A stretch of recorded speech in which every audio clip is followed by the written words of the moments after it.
आदर्श शिक्षा निकेतन high school class 8। हम पिछले क्लास 1 में लेसन पढ़ रहे थे, महिलाएं जाति एवं सुधार। ये देखिए, इसमें मैंने आपको महिलाओं के बारे में बताया था कि सती प्रथा क्या थी और विधवा विवाह पर विधवा विवाह और सती प्रथा जो वो थी उस पर किस तरह से रोक लगाया गया था। विधवाओं को दोबारा से विवाह करने के लिए राजा राम मोहन राय विद्यासागर जो हैं उन्होंने किस तरह से प्रयत्न किए थे और भी समाज सुधारक हुए थे, उनके बारे में बताया था। उसके बाद मैंने कि लड़कियाँ किस तरह से स्कूल जाने लगी थी, उनके लिए स्कूल खुल गए थे। महिलाओं के बारे में बताया कि खुद जो महिलाएं थी वो अपनी दूसरी महिलाओं के लिए आगे आई थी कि भाई किस तरह वो विद्यालय जाएं और शिक्षा ग्रहण पढ़ें। आज हम पढ़ेंगे जाति और समाज सुधार के बारे में कि जाति और समाज, क्योंकि हमारे देश में सिर्फ स्त्रियों पर नहीं बल्कि जाति प्रथा भी बहुत ज़्यादा से प्रचलित थी। ये अंधविश्वास था कि जाति जो थी 4 वर्णों में बटी हुई थी, ब्राह्मण, वैश्य, ब्राह्मण, क्षत्रिय, वैश्य और शूद्र। इन 4 जातियों में जो ब्राह्मण जो थे सबसे ऊंचे माने जाते थे और शूद्र को सबसे नीचे माना जाता था, उनके साथ बुरा व्यवहार किया जाता था। तो हम आज जातियों के ऊपर पढ़ेंगे कि भाई क्या था कि बहुत सी राजा रामों ने जाति व्यवस्था की बहुत आलोचना की थी। एक पुराने ग्रंथ में बौद्ध ग्रंथ का अनुवाद किया था जिसमें ये बताया था कि भाई जाति उन्मूलन के लिए काम करने के लिए बम्बई में 1840 में परमहंस मंडली का एक गठन किया गया। इन सुधारकों ने संगठन के सदस्य बहुत सारी ऊंची जातियों के लोग थे। गुप्त बैठकों में सुधार, भोजन और स्पर्श जैसे मालूम है जातीय फायदे कानूनों का उल्लंघन करते थे। क्या ही ऐसे लोग थे भी जो जाति समाज आधारित समाज व्यवस्था में होने वाले अन्याय के विरुद्ध थे। 19वीं सदी में ईसाई जो प्रचारक थे, आदिवासी निजी जातियों के बच्चों के लिए स्कूल खोलने लगे थे। इस प्रकार जो आदि जाति के जो लोग थे, ठीक है, उसी समय बहुत सारे गरीब लोग ऐसे भी थे जो नौकरी की तलाश में कहाँ चले गए थे, गांव छोड़कर जा चुके थे। नए कार्यक्रम नगर पालिकाओं में नई नौकरी निकल रही थी। तो इसमें क्या था कि भाई वो इससे मजदूरी की कितनी मांग हो गई थी, क्योंकि लोग शहरों की तरफ चले गए थे। तो क्या था, सड़कें बिछाने के लिए, इमारतों का निर्माण करने के लिए, शहरों की साफ सफाई के लिए, कुलियों के सामान को ढोने के लिए, खुदाई करने के लिए, बोझा ढोने के लिए, ईंट बनाने के लिए, नालियाँ बनाने के लिए, सफाई कर्मी, पालकी ढोने वालों के लिए, रिक्शा चलाने के लिए, भाई रिक्शे में पहिए तो होते नहीं थे, वो ऐसे ही खींचते थे। ऐसे कामों के लिए किसकी आवश्यकता थी?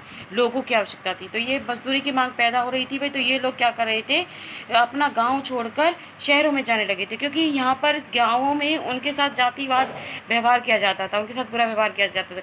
ये जो ज़्यादातर जो लोग थे वो असम, मॉरिशस, त्रिनाद और इंडोनेशिया ऐसे स्थानों पर बागानों में काम करने के लिए चले गए थे। नए स्थानों पर काम अक्सर बहुत कठोर होता था, जैसे बहुत निचली जातियों के जो लोगों को यह गांवों में जमींदारों द्वारा उनकी ज़बरदस्ती जो दमनकारी कब्जे और आसमान से छूट निकलने का एक मौका मिल गया था उन लोगों को।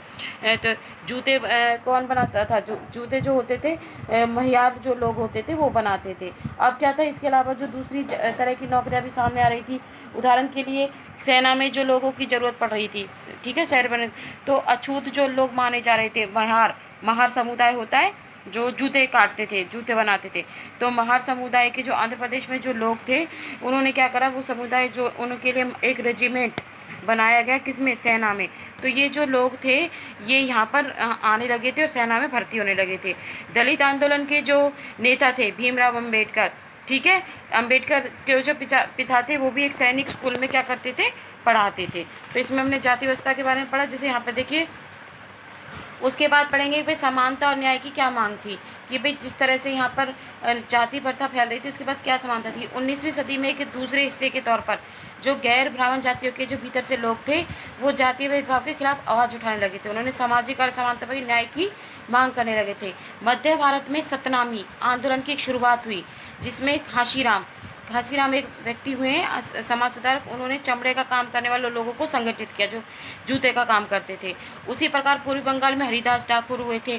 उन्होंने चंडाल काश्तकारों के बीच काम किया था। चंडाल माना जाता था जो ये मांस वगैरह का काम करते थे, काश्तकारों के साथ काम किया था। हरिदास जात ने एक ब्राह्मणी ग्रंथों का सवाल उठाया जिसमें आज जिसे क्या कहा जाता है, केरल कहा जाता है जिसे। वहाँ एचवा जाति के एक गुरु हुए थे, नारायण गुरु। उन्होंने लोगों के बीच में एकता स्थापित की और जातिगत विभिन्नता के आधार पर लोगों के भेदभाव का विरोध किया। उनके अनुसार सारी मानवता की एक ही जाति है।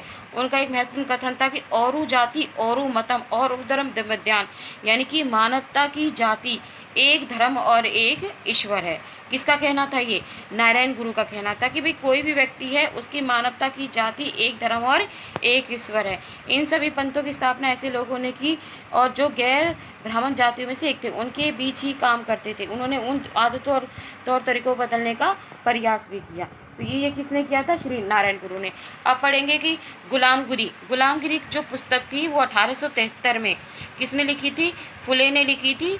फुले ने, ज्योतिराव फुले ने लिखी थी गुलामगिरी पुस्तक, जिनमें इन्होंने अमेरिका में जो गृह युद्ध हुआ था उसके बारे में लिखा था।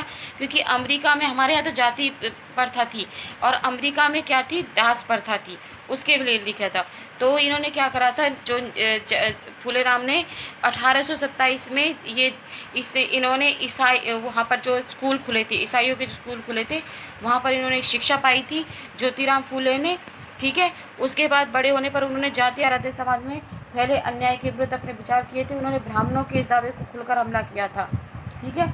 और फुले का तर्क था कि आर्य जो थे विदेशी थे, जो उपमहाद्वीप के बाहर से आए थे, आर्य लोग थे। जबकि हम पहले लेसन में पढ़ चुके हैं कि आर्य बाहर यहाँ पर आकर बसे थे, ये भी सही था।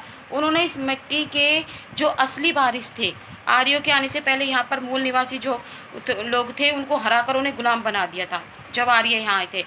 जब आर्यों ने अपना प्रभुत्व स्थापित किया तो उन्होंने उनको हमारी जो जनता थी उनको पराजित कर दिया और निम्न जाति का मानने लगे थे, जिनको हराया था उन्होंने, आर्यों ने।